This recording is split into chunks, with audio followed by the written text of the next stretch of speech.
Welcome to MSL Presents A Question of Law, presented by the Educational Forum. Thank you for joining us. This program is brought to you by the Massachusetts School of Law and is shown nationwide. The topic for today's show is collective punishment, meaning group responsibility for an individual's crime.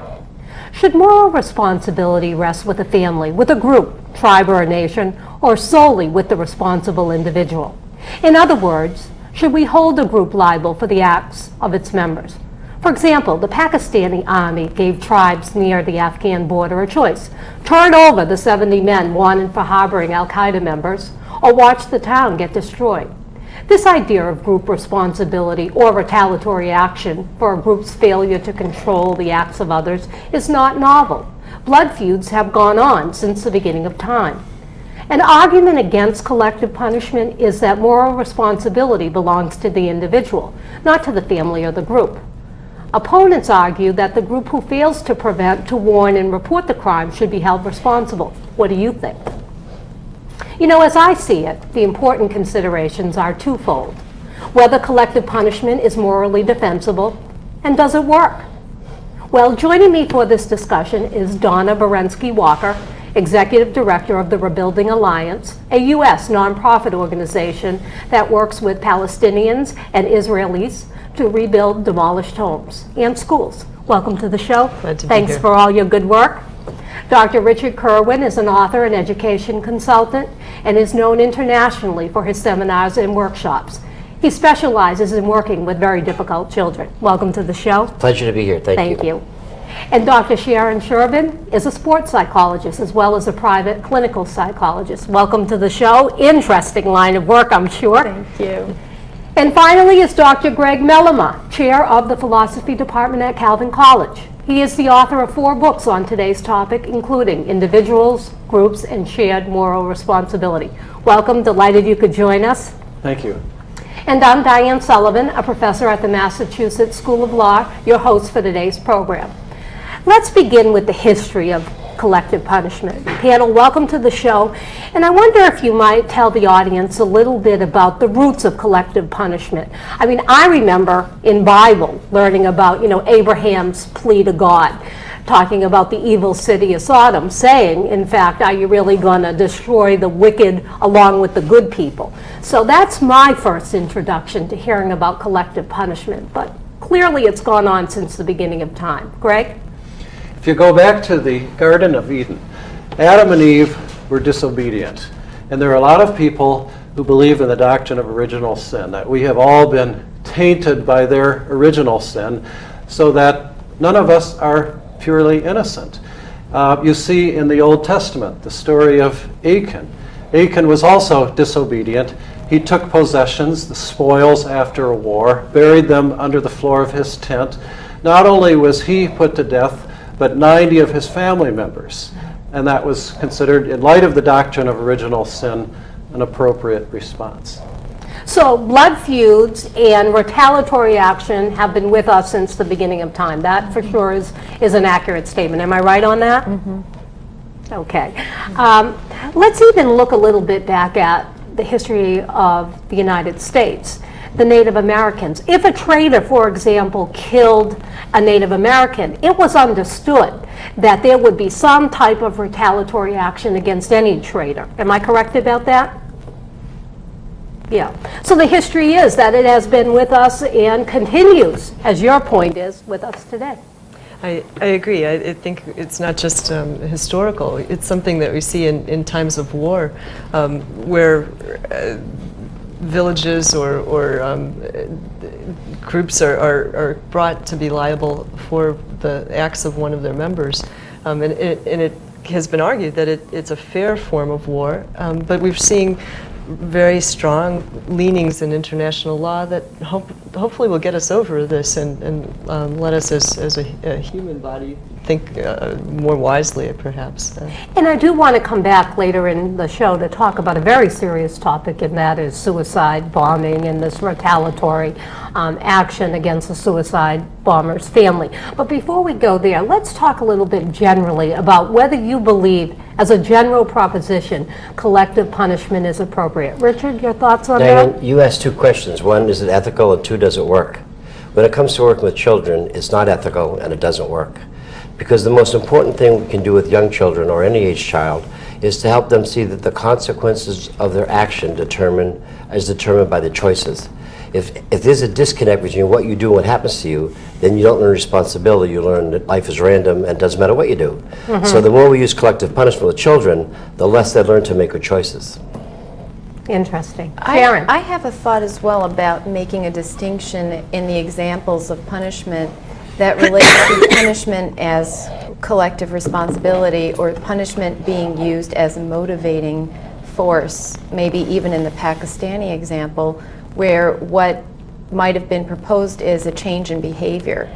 If in no other way the hostages or the prisoners of war were being given up, to make a threat to, at that level, does change behavior. And aversive conditioning, or a behaviorist model that focuses on negative experience as producing the outcome of the intended, what was intended to come out of that outcome is a different behavior change rather than punishment. And I think there is a subtle distinction in a number of examples that could be looked at.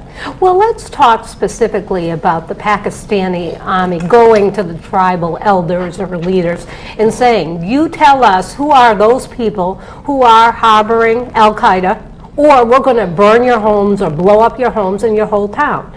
I mean, it worked. So that's point number one. It did work. But is it acceptable? The ethics of it, how much are you willing to do to be safe, to sacrifice what you believe is right? And in this issue, the safety overrode what people felt was ethically correct, assuming they felt that. That's how I would feel. And anytime safety becomes an issue, you have to decide what kind of person am I and what am I willing to do to be safe. And sometimes you can go too far to be safe and sacrifice your beliefs. And that's the hardest question to answer. When does safety override ethics? Are there certain circumstances, although you might say generally collective punishment is not appropriate, are there certain circumstances, perhaps like this example, where it is more acceptable to you? If someone's life is in danger and the only way to save them was maybe to hurt someone else, I don't know what I'd say is right. That's one of the hardest questions I've ever faced. I think I would rather not sacrifice what I believe to be true for me, but to save someone's life, I don't know what I'd do in that actual situation if I was there on the ground at the time. I don't know. Donna? How do you know that the Pakistani case worked? They turned in the 70 people that were required? Right. Were they the right 70 people? Well, I mean, there's just a level of coercion that's going on. Isn't that a different issue, though? No, well, but there's an underlying thought about, does this work? How do you know in the long term that it works also? Right. What happens in that village to the children who are affected, who saw their homes destroyed? Aren't we seeding the hatred that ferments this? Do you really know that the immediate goal was, you received the people that you wanted, but was your goal really satisfied over the long term? I think it's really an important question, and it's one that has to come back even to American policy, because we've been using tactics in Iraq that have some similar bearings, where we destroy entire, some of the homes in a village, but the fields and the farmers' assets, the date trees in Iraq, and it asks for the town to become responsible, to give up the people that we're looking for. That's right. Let's talk about a little bit easier of an example. And it really isn't easier, I guess, other than to say that the consequences are not as great. What about a grandmother who is evicted from public housing because her grandson is selling drugs from her apartment? Now, that case went to the United States Supreme Court. What are your thoughts on that? Is that appropriate? That sounds to me more like almost a case of retaliation. And retaliation as such can never be morally justified because you're willing evil for the sake of evil. Now, you have to put retaliation in the context of a wider issue.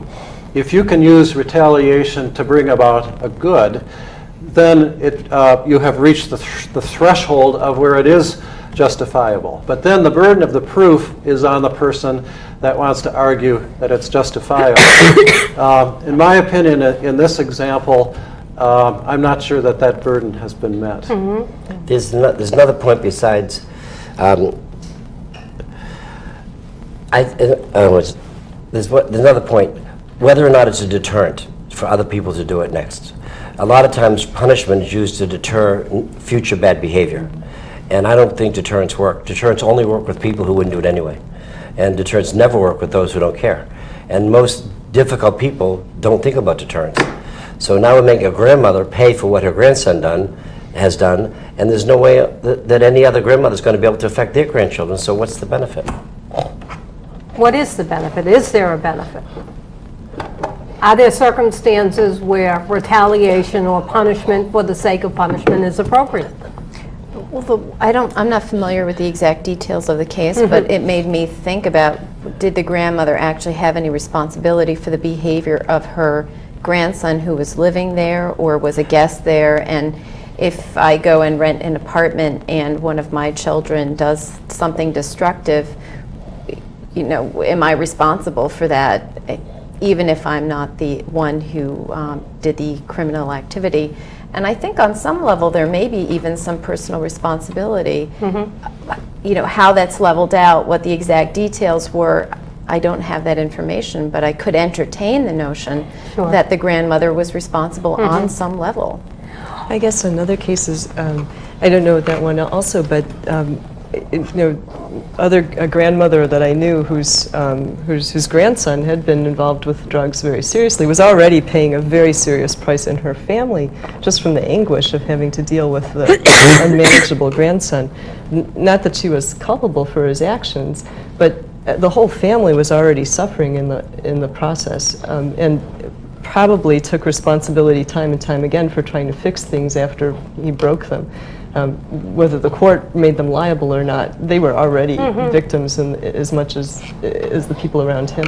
And don't families per se suffer some type of a reputational collective punishment when they have a black sheep in the family? I mean, it's a natural thing. Sharon, in what way do you think that the grandmother could have been culpable? I'm curious to understand that. If she's allowing her grandson to live there or just visit and sell drugs in the building, I think she may have some responsibility in her neighborhood, which is her building and the place where she lives. And if I was the mother of a 12-year-old who lived next door and her grandson was selling me the drugs, I might hold her responsible on some level for permitting that kind of access in that environment. Do you think parents are responsible for their children when they commit crimes, which is now being widely discussed? I don't know that I consider the parent sort of criminally responsible, but I do think that there's some level of responsibility if the act is actually known. If it's not known, I think you can only do what you can do to offset, criminal activity. But if it's actually a known thing, like say where a grandmother or a family is already struggling with the impact of drug selling or drug use, it becomes a complicated question as to what is reparative in your own mind. Right. How are you actually helping this person if you're permitting the behavior to occur? And then what's the impact on your micro society, your neighborhood? What's the larger impact, and are you enabling the situation? Right. Think of the very common example where parents will punish all of their children for the misdeeds or the acting up of only one or two. I mean, we probably all have seen or witnessed that type of punishment. What do you think about that? It's an act of desperation. It's just My mother then was desperate a lot. and children make people do desperate things because parents want so badly to get their children to behave in a responsible way, but it has the exact opposite result. Because if I'm punished for what she does, that two things: I hate my mother for doing it, and I hate her for getting me in trouble. And I'm going to say the next time I can do what I want because it doesn't matter anyway. And it's desperate and understandable and ineffective. Anybody have a different differing opinion Well, I on would that. say that if there is a good that can be realized by this, for example, if it was a situation where people were in danger and it was absolutely necessary to know the perpetrator in the classroom or in the family, then you might have a case for punishing the group. But I think in the normal course of events, I would agree with my colleagues. Well, let's go to the classroom. Teacher comes into the classroom and all the chalk and erasers are missing from the classroom. And she's pretty certain that everybody in the class knows who took it and where the chalk is and where the erasers are, but nobody will squeal. So she punishes the entire class, telling them they're not off the hook until the name of the thief is revealed. What do you think about that? The single most important value of school children, the number one value is loyalty. And any child who would actually say it about someone else, which is the pressure to try to get someone else to say this person did it. So I'm gonna, I can avoid punishment by squealing on someone else. It doesn't happen, and any child that does it will be castigated by all the other kids. But what if the child is committing a crime? What if they're cheating? What if they're doing plagiarism? There are better ways to solve it. What are they? One is to set up an environment where that's not going to happen anyway. The other is for teachers to talk to students individually and see maybe how they feel about it. The other is to say, okay, class, we have people stealing in here. Does anyone have suggestions on how we can stop this or deal with this issue? And let the students come up with an answer that they're comfortable with rather than imposing a punishment. I was in the school once and the principal said, no one's leaving this room until either someone says who did this or the person who did it admits it. And they were there for 5 years. Because nobody will do it. It's ineffective. And anyone who does it, other kids will look at them so negatively. They pay such a heavy price. It's not worth solving the issue. They have to deal with some natural consequences. She has to solve the problem of where the chalk is and the erasers, and the whole class can be engaged in resolving some of those things. Also, you've got to get to the bottom of why it's happening and how the class as a whole can respond in a positive way, and what can make them stronger as a group instead of suspecting one another, instead of tearing each other apart. In the end, you want a classroom that functions really well. So the goal has to be, how do we come through this together, because we're all facing the consequences together. I'm thinking off the cuff, which is a dangerous idea, but as I'm listening to what you're saying, I'm also thinking, but what if the teacher walks in the classroom and says, the chalk is missing. Who has the chalk? Raise your hand. No one raises their hand. Okay, well then I'm going to sit here until the bell rings. I'm not teaching until you tell me who has the chalk. And if you don't tell me, then your parents can come pick you up. What is so terrible about that? Well, for one, they might miss a have whole wanted period of learning. What she's saying is finding out who has a chalk is more important than what she has to teach. That's a terrible thing to tell children. The reason kids go to school is to learn. If you're saying find a piece of chalk is more important than a whole hour of learning, then what does that say about the value of the curriculum It or the sounds value like of being in school? teacher felt she had a personal violation.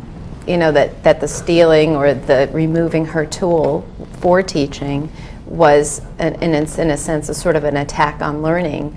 And she might take an aggressive stance like that, which is to say, this is all on hold until we agree to function as a functioning classroom, but it's being done in a punishing, forceful way, rather than sort of stopping and beginning to pick it apart. And I think, in that particular situation, there may be a better way to manage the teacher's anger, which is not to just sort of act in its sort of retaliatory way or pout and say, we're at a stalemate until you do it the way that I want you to do it, and instead sort of talk about a constructive learning environment. Just from the perspective of being an effective teacher, any teacher who allows the kids to get the better of them and say, well, we're not going to do anything unless the whole class does something, they become targets. Because there's nothing more fun for a kid than to get a teacher angry. It is more fun a lot of times than math or social studies. So this is just as a strategic strategy, let alone as an expression of anger, it doesn't work and it's ineffective. Are there circumstances in which it would work? I don't know of any time it would work, and I agree with Greg about when safety becomes an issue, it might have moral justification, but it's still not going to work. So you might find an ethical reason, but I don't think you can ever find a practical reason. I've never seen it to be effective, except with maybe very young children who are afraid. But I don't think fear is the best motivator. I think it's one of the worst. Okay. Let's bring it up a level and talk about, although I don't want to talk about politics necessarily, but President Bush's statement to really asking to impose collective punishment. He says, in essence, to the Taliban, hand over the terrorists or you will share their fate. That is a type of collective punishment. Do you believe that that is appropriate or was appropriate at the time? Could it ever be appropriate?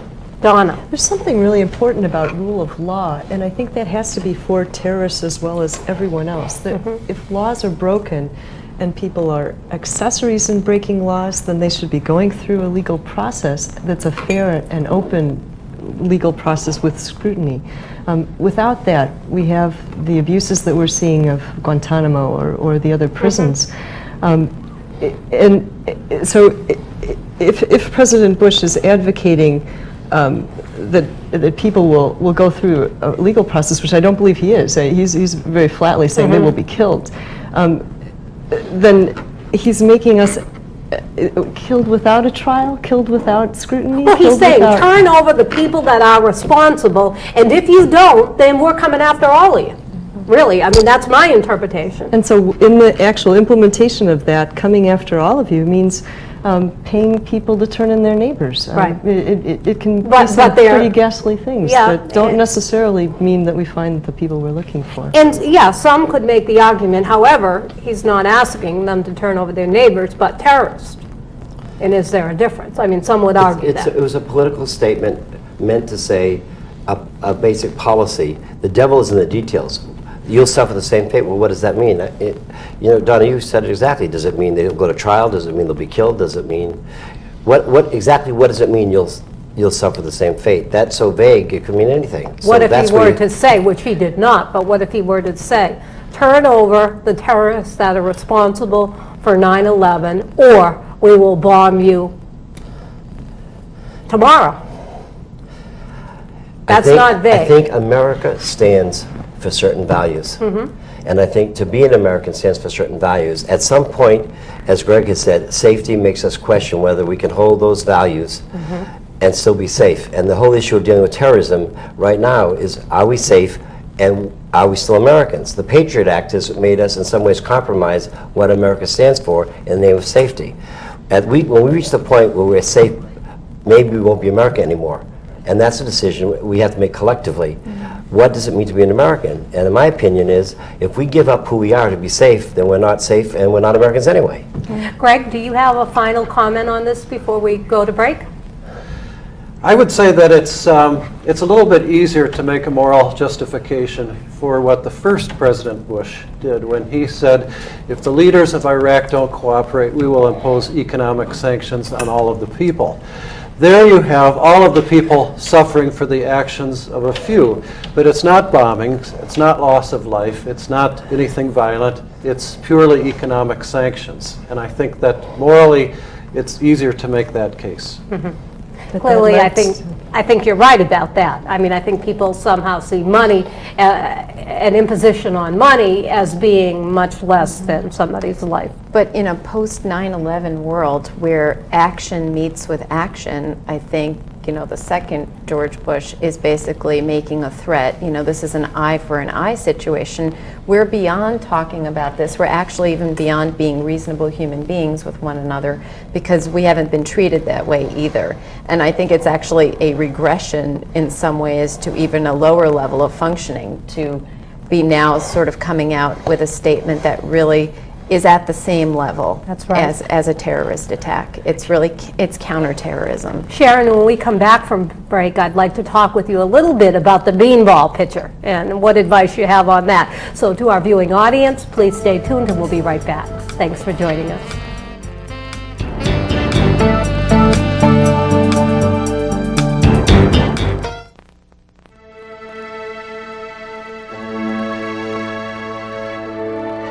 Integrity first. Service before self. Excellence in all we do. These are not just words. These are our core values. values by which each and every member of the Air Force Reserve lives. So whether we are deploying humanitarian aid or providing natural disaster relief or defending freedom wherever it's threatened,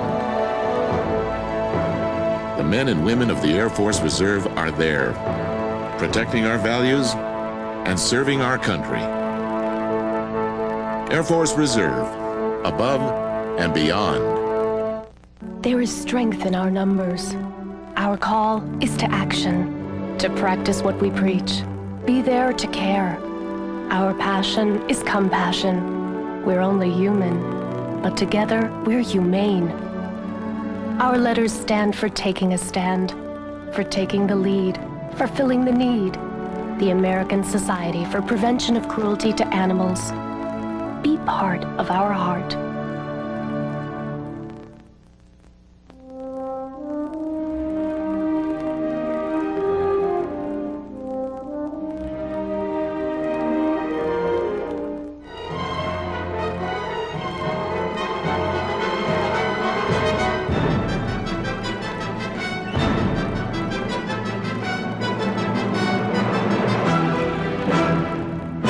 Exercise your emotions. Attend a live orchestra concert. Go to findaconcert.com.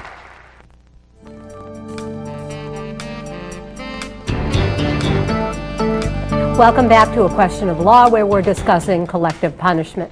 Sharon, before we went to break, I brought up the issue of retaliation on the baseball field. You have a pitcher who throws at the batter, even though that batter did nothing except that the opposing pitcher being somebody. What do you think about that? Well, what I think about that is that team building, which is sort of a constructive force to making an operative entity, is that you, in some ways, reduce individualism and you think of a team as one entity. When one team is playing another team, they often aren't actually thinking about individuals. And when there's, an experience of attack, often not even intended, when a pitcher hits a batter, either intentionally or accidentally, that's always up for question. A counterattack, again, is not made against the individual, but it's made against the team because the team is actually seen as one. And so is it appropriate? No. No, never. It's completely inappropriate, but it's understandable at that level of aggression. Yeah. And again, when you feel attacked, one of the responses with anger is to counterattack. People tend to think, well, that's not the biggest issue with respect to, quote, collective punishment. But as I was preparing for the show and I thought about it, a ball being thrown 90 miles an hour at somebody's head is pretty significant. So I wonder if the threat impacts the morality issue of things. I'm not sure that it affects the morality, though. I think, when we went back to the teacher, I think it affects the intensity to which the person has to process their feelings about what just happened. Yep. A 90-mile-per-hour pitch could mean a head injury. It could mean being put out of play for months or even that particular game. And I think then the retaliation or the counterattack has a lot to do with the meaning that's made and the intensity to which the person has felt a violation. Richard, you work with children. What message does that type of action tell kids? Because all kids watch baseball, or many kids watch baseball. Well, what I think it tells them is that sports is a macho thing. And if a pitcher doesn't throw at a batter, his teammates get angry at the pitcher because they want to be protected. But I don't like that message. I think the macho, and you have to be tougher than someone else, leads to all kinds of troubles later. So you get a kid in the playground who thinks it's okay to throw a rock at somebody because they saw it on television. Kids have to see the people they admire and their role models do non-aggressive and non-hurtful things to others in order for them to learn how to do it. Why don't the leagues see this and enforce that message, do you think? I think baseball has a tradition that goes back to the 1800s or maybe a little later, that there are rules and there are unstated rules, and one of the unstated rules is, as Sharon said, you protect your teammates. And that will always be part of sports. I think that's what causes hockey fights in many cases. Sports people want to be protected by the teammates because, as you said, it's a team, it's a collective effort. But I don't think I agree with Sharon that it's not the best one and not the best example for children.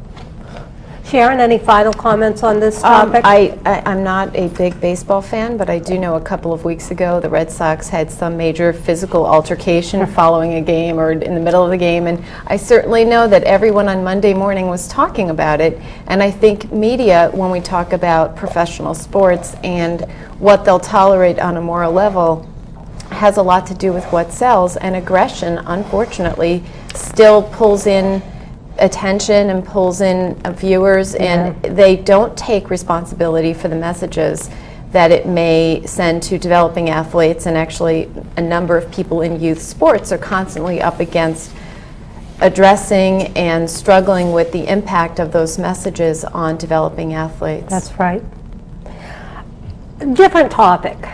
The Inspector General of the United States Army, and I'm going way back in time, there was an incident, and I think it occurred in the South with a number of black soldiers that went out and ransacked the town. I'll let it go at that. And they knew there were about 10 or 20 soldiers that were in fact responsible. But out of the whole troop of 167, they did not know who the 10 or 20 were. And so the inspector says to the whole group, basically tell us who was involved, because it was apparent that everybody knew. And they wouldn't reveal, or they wouldn't give up those 10 soldiers. So he recommended a dishonorable discharge for the 167. What are your thoughts on that? In fact, they are discharged, and some had, accomplished great things, but they wouldn't squeal. I think you have to begin with the notion that in the military you function with very tightly knit units of people. And in that kind of an environment, it would be really unrealistic to expect individual soldiers to name names about other soldiers. Having said that, was the dishonorable discharge something you could justify? It's a very difficult question. But I think it's easier to answer that question than to answer the one we were discussing earlier about imposing violence upon innocent people in a village. Dishonorable discharge is something very, very bad, but certainly preferable to being the recipient of violence. A different topic. Don't corporations really suffer collective punishment when the shareholders watch their investments decrease because of the bad act of an employee? Isn't it really within corporate law as well? I think in that case, it's something more like collective responsibility. If you're a shareholder, you have a responsibility to look after the good working of that corporation. And though your vote is very small, it's still your responsibility. So if the corporation is being mismanaged, if it's participating in wrongdoings in some way, you do have that sense. You do have that responsibility. I remember a long time ago when I was a student, I was staying with a family in Chicago, and the housewife was really proud to tell me that they owned stock in a South African gold mine. And I asked her if she knew about the abuses that were going on in that gold mine, and she was almost in tears, and she said, no, we just have the stock. I'm not responsible for that. But in fact, she is. In fact, she's purchased a share, a holding, enabling a company to do something that was immoral, and it has to pay attention. I don't think she can operate without noticing that. Greg, before we talk with you about different types of punishment, I wonder if you might comment on Alan Dershowitz's comment that it's really a matter of degree collective punishment with the deliberate murder of kin on one side of the spectrum and other things that are much lesser. So I wonder if you would answer that question and then tell us a little bit about types of punishment.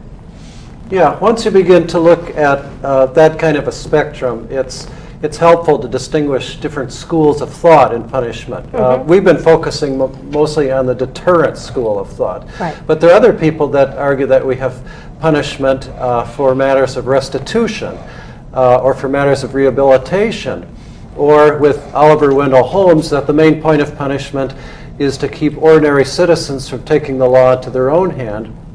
And then you have the retributive theory, championed by Immanuel Kant, which says the whole point of punishment is not to make society better, but to even those scales of justice. If a man has done wrong, then he deserves punishment, plain and simple, regardless of any good to society.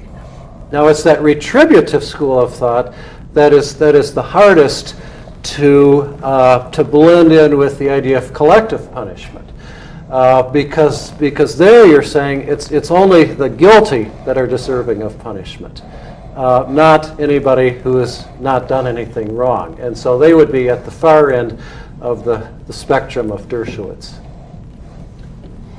Donna, you have a comment on that opinion? Alan Dershowitz has written a number of opinions, some that describe the rules of response to a suicide bomber and destroying whole villages. Others have taken that opinion further and said that families should be, eye for an eye, mother for a mother, pretty much. My organization works with towns that are being destroyed.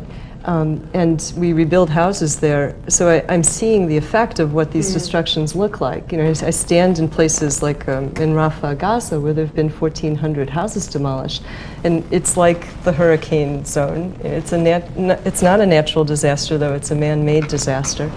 I think that we in the Rebuilding Alliance choose to work with families who don't have a history of any security violations.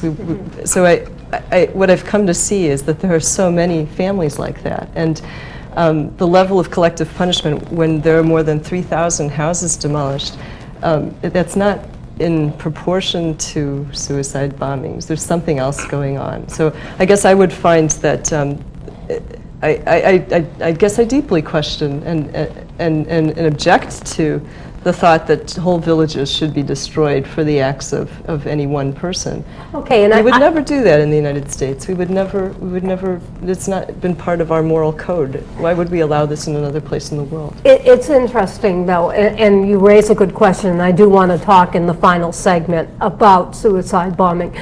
But when I was preparing for the show, I took a look at a number of different cultures, including, ancient Chinese law. A crime in ancient Chinese law committed by somebody against, quote, the empire, called for the murder of every male in the family. So although Chinese law did not seek retaliation against a whole community, they killed all the males in the family, and I think they took the woman into slavery or something of the like. And then you look at Greek law, and it's this belief, this what I will call a supernatural belief, that a whole city is poisoned if a murderer remains and the family remains untouched. So this notion, whether it's an entire city or just the individual family, meaning the kin at that time, is in all cultures. But I think that the ancient China example, again, is an example of deterrence and a use of power.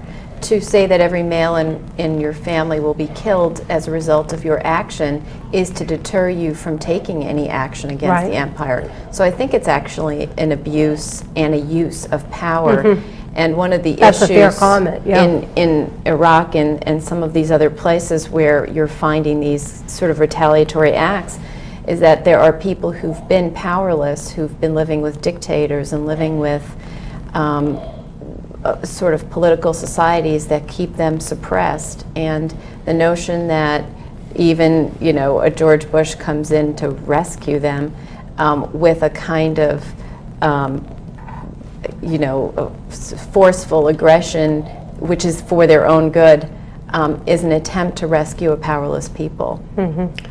Diane, the comment about ancient Chinese and Greece, it's very hard to make cultural translations. I find anytime people ask me about one culture and how it applies now, without understanding all of the cultural aspects, sometimes it's so easy to misunderstand it. So if the question is, can we learn from the Chinese, and can we learn from the Greeks, can we learn from every culture about what is important now, I find it very difficult to do that personally. I think it's more important to say, well, what do we think, and what's important to us and based on our values, and to look at these lessons but realize that we can't make full cultural connections because cultures are complex and they don't translate. And they're very different. You're right. That's And a very different fair. times, too. Yeah, it is a different time. Although we do see some of this type of occurrence just reoccurring today. That's true. And even in some parts of Africa, it's very common. If you receive a gift of food, it's considered communal property, that it's not yours, you share it. And that's the other end of the spectrum. I think that's a really important thing to say, that there's something that happens when you place the collective punishment on that community that actually is counterproductive to your goals. How is sharing the food when it comes might be beneficial to the whole community? Isn't there something that can if you lock everyone up or you threaten to destroy their homes, those people who are the moderate voices, the neighbors who otherwise would be providing a bit of reason and rationalness to the society, they're locked up just as much as everyone else, and you actually take those voices away from the community. I think it's exactly the wrong effect. If you really want to stabilize a place and make it safer, you have to empower those moderate voices. And that means finding tools like the sharing of food, things that are positive, in our case, building the houses, that bring people back together and help them recognize who those sound voices are and how they can work together. We need to take a break. Panel will be back in just a moment, so I'd ask our viewing audience to stay tuned. When we come back, we're going to talk about suicide bombings. So please stay tuned.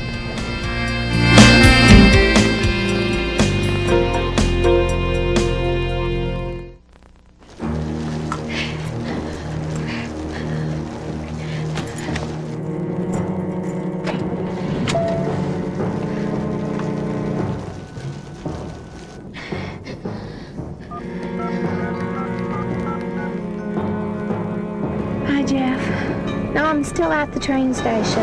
I just almost got killed. Yeah, about 10 minutes ago. I'm still shaking. When I got off the 940 and Jill called. Yeah, it was raining, and so I put the newspaper over my head. I forgot my umbrella, and I didn't want to go walk over the overpass. And then I heard the whistle and the light. I was walking right into a train. This guy, he pulled me back. Look, listen, and live, or someone you love will get hurt. I just almost died. How far would you go to help someone? Would you go to the end of your driveway? Would you cross a street?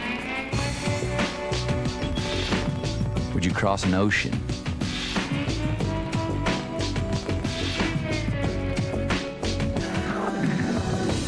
To a place 6,000 miles from home? And how long would you go? Would you go for a week? A month? A year? Would you go for 2 years? Would you go if you could use your knowledge to teach someone, and in the process, maybe learn something yourself? Life is calling. How far will you go? Peace Corps.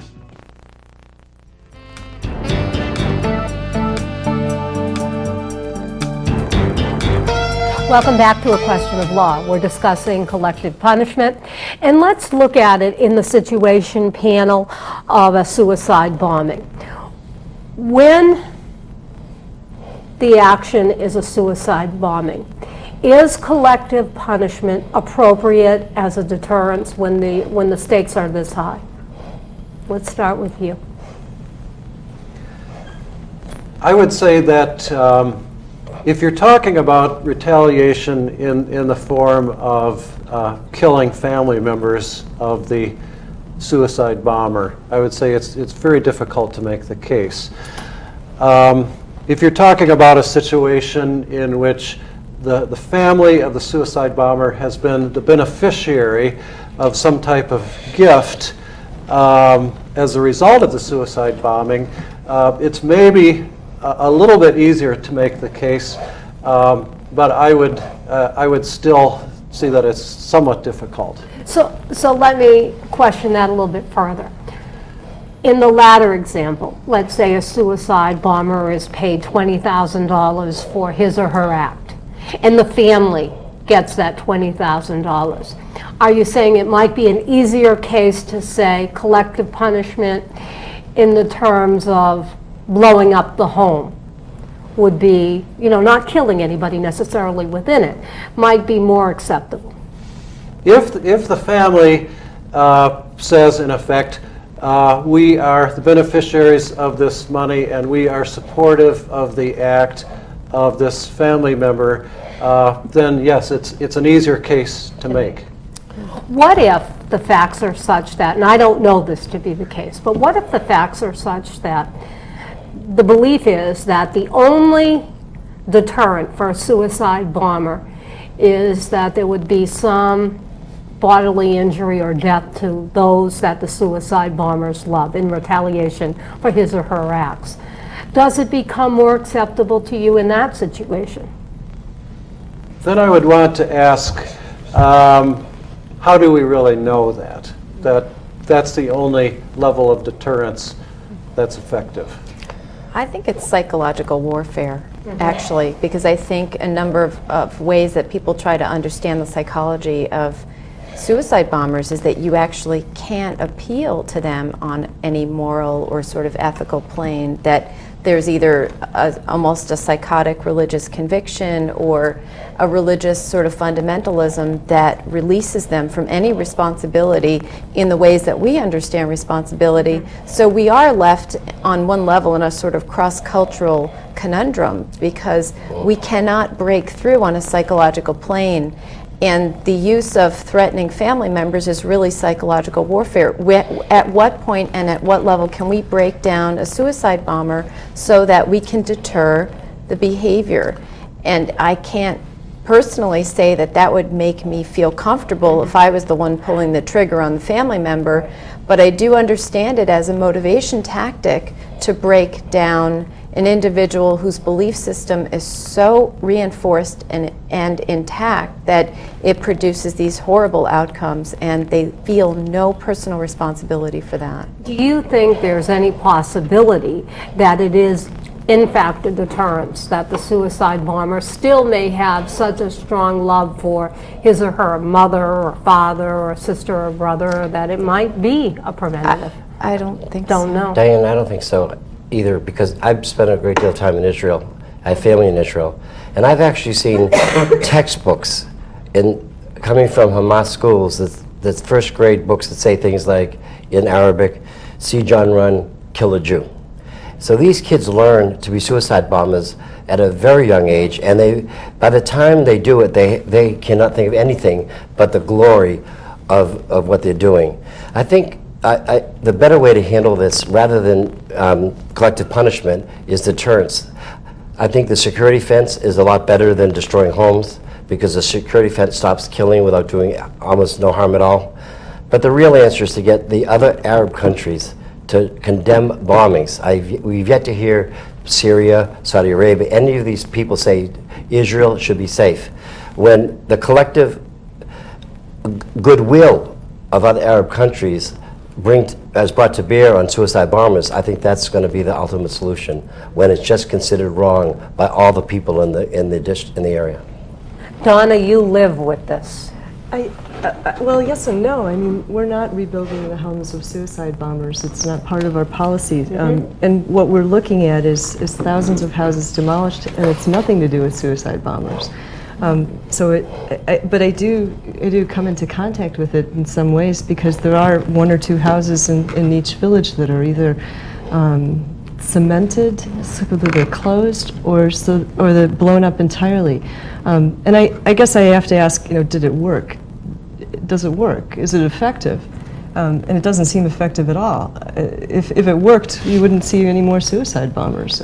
But that continues to happen. So what are the underlying causes? Would argue that if there wasn't at least this minimal deterrence, you'd have lots more. Actually, you can look statistically. When there's that concept of cycle of violence, and that's very real. Retaliation is one of the things we've been talking about in this collective punishment discussion. So if you retaliate, and you retaliate against a family or a village, what happens happens in that family or village that starts another form of retaliation. You're assuming that the people, the suicide bomber, perhaps they suffered no injury, like the ones who came in and attacked us in New York City. They didn't seem to be directly affected by us, but some others might have already lost their parents. They might have already lost their brothers. So there is, I think it's far too dangerous a slope to participate in, to start looking at the collective punishment side, because you assume that the immediate benefit is what you've wanted all along, and yet the long term can be far more difficult. Again, if collective punishment against suicide bombers was effective, you wouldn't be seeing this level of bombers continuing. On a similar vein, what about some of Alan Dershowitz's comments where he suggests that terrorists play both sides? I mean, they are against, quote, collective punishment, really leaning on our abhorrence of imposing this type of penalty on anyone other than the perpetrator. But don't suicide bombers impose collective punishment on those that they bomb? For example, in Israel, the most commonly bombed people are people who have nothing to do with the war. They're children, they go to schools, it's buses, it's innocent people. So it seems hypocritical for those people to say, well, collective punishment is wrong when they do it. I think it should stop on both sides. Mm-hmm. It's not the best way to handle things. I certainly agree with you. Well, certainly if it did stop on both sides, we wouldn't really have to debate this, I don't think, because there isn't really much to argue about. The trouble is, what if it only stops on one side? What happens? Mm-hmm. It'll never stop on one side. I don't believe. I think it's either going to stop on both sides or it's going to escalate. And until the world is willing to say, every country in the world is willing to say, this is intolerable and it's going to stop and we're going to see that it stops. There's not going to be money going to terrorists. There's not going to be support of this on either side. It won't stop. And it hasn't stopped. How long has it been going on? Has anyone seen anything stop? No. And I don't think we can lose sight of the issue of complicity. If I encourage my son to be a suicide bomber, I am in some sense complicit in his action and in some sense deserving of some type of punishment. I think you make a good point. It is much easier to justify a family or a collective punishment approach when in fact the members of the family or the members of the group condone, know, help, foster, or ignore the act of the criminal, really. I mean, I can think of no other way to say it other than the criminal. And they do nothing about it. Then I think collective punishment, one can say, well, there was some responsibility on others. Then you're looking at an accomplice, and you're looking at something that's a much more legally justified venue. But it's different. I think what we're talking about with collective punishment is people who are not accomplices. The parents who don't know that their child is going to not come home tomorrow. How does that matter? But sometimes resolved? one can argue, and the attorney in me says, you should have known. The facts were there so that you should have known, but chose some type of willful blindness, I think is certainly an argument that can be made. Donna, what do you think about a mother who knows her child is going to go throw rocks at soldiers? In my opinion, my kid came to me and said, I'm going to go throw rocks at soldiers, I'll see you tonight. I said, no, you're not, you're going to stay home and do your homework. I mean, we're the mothers in this. The mothers that I've talked to on that actually do that. They say they do everything they possibly can to keep that kid in doing their homework. Don't the mothers have some responsibility to make sure that children don't do things that are harmful to them? And that gets back to the question I asked you. We got to have an equal opportunity. As a single parent father, I think fathers have responsibility too. But I can't imagine any mother wanting to see their children be killed. To me, that goes against everything that I personally believe. So I can't understand how mothers can I do think, however, in some of the psychology of the Muslim sort of faith, that even a mother could take pride in her son's suicide bombing. I think that there is that I think that is part of the thinking. I don't know that in detail, but I think that it's raised as martyrdom by the culture. And when it's that sort of inbred and there's that sort of internal consistency within either, if you call it a faith or a belief system, I think even in her case, watching her son die for the faith is an act of martyrdom. Islamic law also, as I understand it, expressly provides for the punishment of kin. Am I correct on that? I don't know. I'm an expert in that. Yeah, I believe it does, and I think that would impact on the tolerance of what goes on within a family and within a community. It gets back to the ethical question of what do you believe versus the safety of people you love. Yeah. And when is I beliefs more important than safety, and when is safety more important than your beliefs is one of the first questions we discussed. And I think that's a good place to look at it. It's very hard to know the answer. Yes, it is. You know, I've been doing these shows for a decade, and I think of all the shows I've ever done, this is the one that has given me the most pause for thought with little answer here.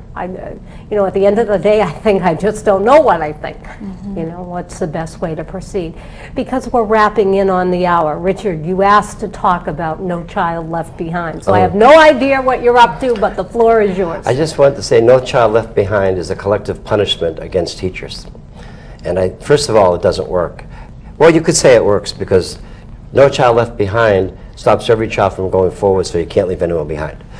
But what it does for teachers, I'd like people to understand that this is a collective punishment, because if a teacher has a child, a fifth grade teacher has a child in the first grade who's reading at the first grade level, and a fifth grade teacher gets this child up to the third grade, under No Child Left Behind, we don't see a 2-year improvement, we see a 2-year loss, because you have a fifth grade person reading at the third grade level. And I think that if you really want to help improve schools, you need to have high standards, but it can't be done with high stakes testing. And teachers are not responsible for children's learning. They're responsible to help them improve the best they can. But learning is much more related to family life. Well, thank you for your comments on that, Richard. Panel, regrettably, we are out of time, so I thank you for making the trip here today and for sharing your views on what I think is just such an important topic. So to our viewing audience, until next time, be well and think about this. See you soon.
This is Alan.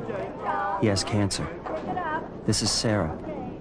They've been together 46 years. Way to go, sweetheart. Now go get it. This is the number they called when he was diagnosed, so they could get answers to their questions, Kiss that ball. so they could get through this together. This is the American Cancer Society. This is who to call for help. I love you. Every year, almost 14,000 women in our country die from ovarian cancer. You can strike a woman of any age. My wife was only 36. Unfortunately, symptoms are often subtle and hard to identify. But if detected early, ovarian cancer is usually treatable. Talk to your wife about ovarian cancer, because if you think it's just a women's issue, you're wrong. As husbands, we have all felt its pain.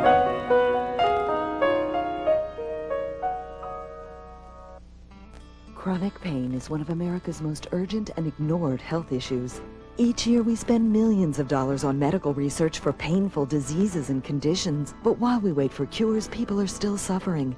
Quietly, secretly, terribly. It's time for relief. That's why Congress has declared this the Decade of Pain Control and Research. To learn more, visit decadeofpain.org.